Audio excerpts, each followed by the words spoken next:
Baik, di umur 12 tahun, pernah satu waktu Abu Talib ini mau ke negeri Syam, urusan dagang.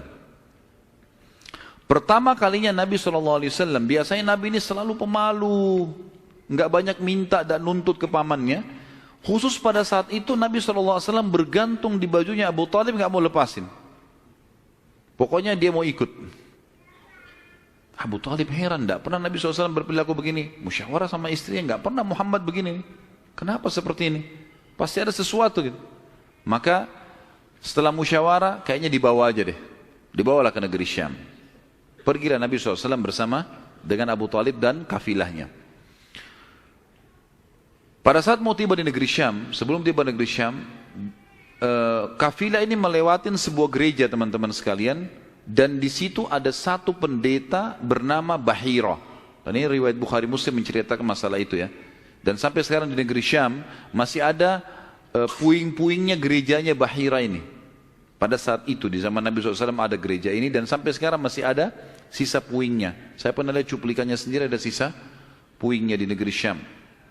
Tepatnya di Syria ya. Kemudian teman-teman sekalian, pada saat melewatin kafilah ini melewatin gereja, si Bahira ini kepala pendeta di gereja itu memang lagi nunggu informasi tentang Nabi terakhir nih. Dia ngeliat-liat di jendela gerejanya, setiap kafilah lewat dilihat sama dia, terutama yang dari Jazirah Arab. Secara kebetulan dengan hikmah ilahi lewat kafilahnya Abu Talib, dan kafilah ini agak berbeda dengan yang lainnya. Kafilah itu berarti 3 unta ke atas ya, baru dinamakan kafilah. 3 ekor unta ke atas baru dinamakan kafilah. Waktu lewat kafilah Abu Talib ini ada awan yang menaunginya. Beda dengan kafilah lain, padahal lagi terik matahari. Dan tidak sengaja kafilah Abu Talib istirahat di sebelah gereja, dan ada pohon-pohon kurma yang berderet, itu semuanya seperti menundukkan daun-daunnya ke kafilah itu. Pendeta ini perhatikan, kafilah tanya ini, kirim satu orang, tanya mereka kafilah dari mana nih? Jawabannya dari Jazirah Arab. Dari mana? Dari kota Mekah. Kata Bahira, hidangkan makanan sebaik mungkin di gereja, undang semua kafilah ini masuk makan. Diundanglah. Ringkas cerita, masuklah mereka untuk makan.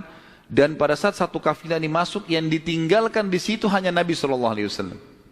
Nabi gak boleh masuk, karena tradisi orang Arab dulu aib kalau anak kecil ikut makan. Nanti selesai orang tua makan, baru makan. Tapi ini tradisi jahiliyah. Kalau sekarang antum lakukan, antum juga jahiliyah. Makan, kasih anak-anak makan. Kenapa harus disendirikan? Mungkin dia lapar, kesian. Baiklah. Waktu lagi makan, Bahira ini memperhatikan satu persatu orang-orang Quraisy ini, wajahnya. Karena mereka tahu cirinya Nabi terakhir.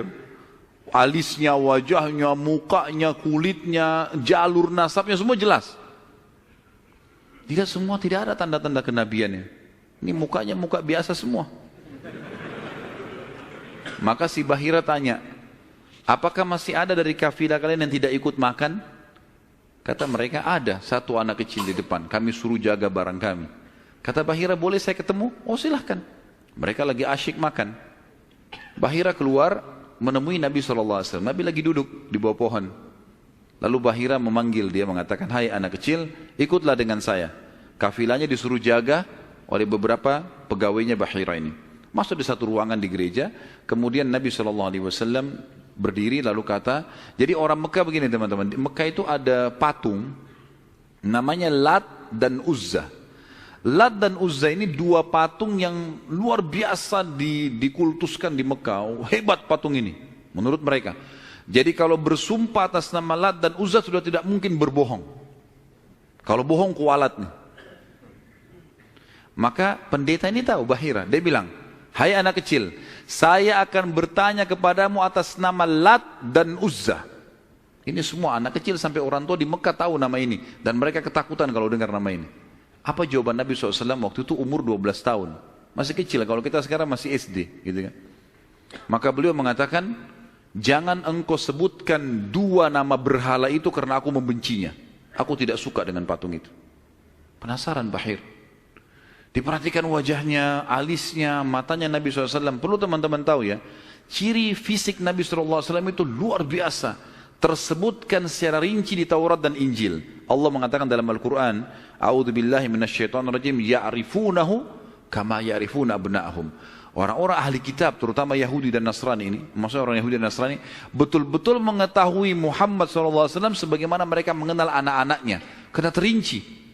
Disebutkan dalam hadis, alis Nabi SAW seperti busur panah yang lebar, berwarna hitam dan tebal. Bola mata beliau SAW besar, kelopaknya, dan dipenuhi dengan bulu mata yang lebat. Bola matanya putihnya putih bersih, hitamnya hitam pekat. Hidungnya yang mancung, bibir, dahi dan pipi yang setara dengan wajah, tidak oval dan juga tidak bulat, gitu kan. Kulitnya sangat putih sampai Nabi SAW pipinya kemerah-merahan. Jadi sangat tampan, luar biasa. Sampai ahli hadis mengatakan kalau Yusuf alaihissalam diberikan sepertiga gagahan dunia, maka Nabi SAW memberikan seluruh kegagahan dunia. Tidak pernah ada orang melihat Nabi SAW tidak suka. Manusia terbaik, pilihan, paling sempurna nasabnya, paling sempurna ilmunya, fisiknya, segala-galanya. Bahira memperhatikan Nabi SAW, ini semua ciri yang disebutkan dalam Injil ada. Dia masih bimbang, dia ingin buktikan satu hal. Apa itu? Dalam Taurat dan Injil juga disebutkan Nabi, setiap Nabi itu punya tanda kenabian. Apa tanda kenabian teman-teman sekalian? Sebuah daging yang menggumpal di pundak sebelah kanan. Dan daging itu berwarna merah kehitam-hitaman dan dimiliki dengan atau memiliki bulu yang lebat.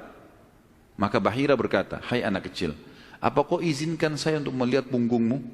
Dia mengatakan, iya silakan. Dibukalah oleh Nabi SAW. Begitu dia lihat tanda itu, lalu Bahira menciumnya dan mengatakan, kaulah orangnya.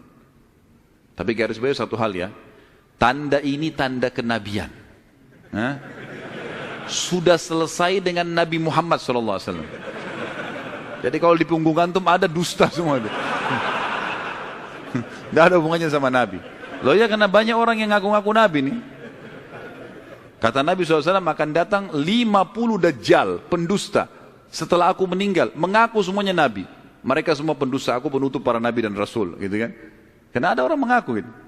Jadi ini khas untuk Nabi-Nabi dan sudah ditutup dengan Nabi Muhammad SAW. Sudah habis ceritanya. Nah, jadi kalau ada yang gumpal-gumpal tuh daging numpang aja.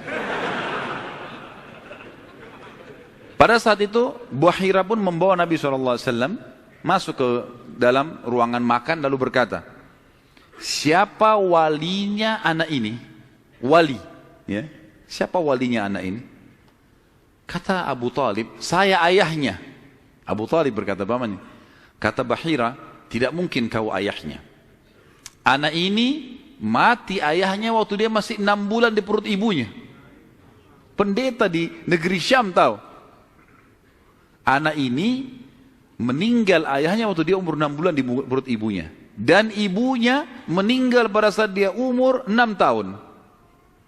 Serta dia dibina dan dididik. Dibina itu maksudnya dikasih, kalau bahasa Arab itu bina itu berarti seperti bangunan itu dibanguni. Dididik, dibesarkan dan seterusnya oleh kakeknya sampai umur 8 tahun. Dan kalau kau benar kerabatnya, kau adalah pamannya. Abu Talib kaget, dari mana anda tahu semua itu? Benar semua. Dia bilang, kami temukan dalam kitab kami. Ketahuilah, keponakan kau ini adalah nabi terakhir yang sedang ditunggu oleh orang-orang.